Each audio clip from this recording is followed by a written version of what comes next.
I'm most probably the last person you should talk to about motor cars. Why? Because I don't drive. I've never driven. But I've had a car for 25 years. The only car I've ever had is a Range Rover. I'd always associated Land Rover and Range Rover with adventure, with excitement. It wasn't ever just a journey, it was always more than that. It was always like a little expedition.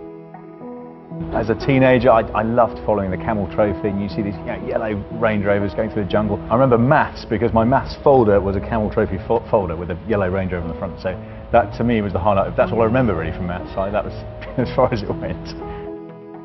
And a Range Rover to me is something very special. It's my office. I travel over 100,000 miles a year, but when I'm not working, the Range Rover plays a very important role in my life. It enriches my life like you would never believe. If I'm fishing, everything fits inside my car, including my dog, Clive.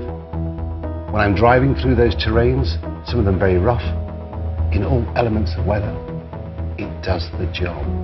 It keeps me dry, it keeps me warm, but most importantly, it keeps me safe and brings me home every night.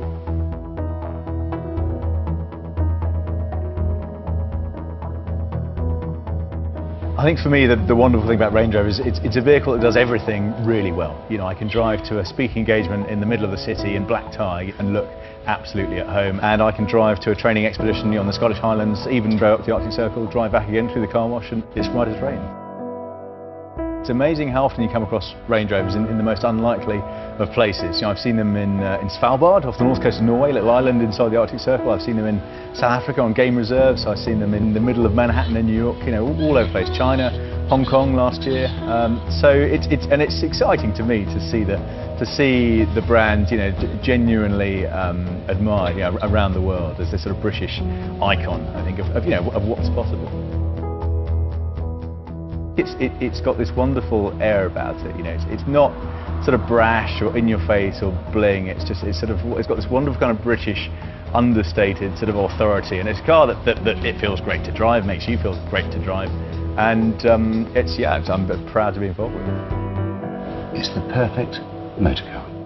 That's why I love Range Rovers, and there'll never be another car for me.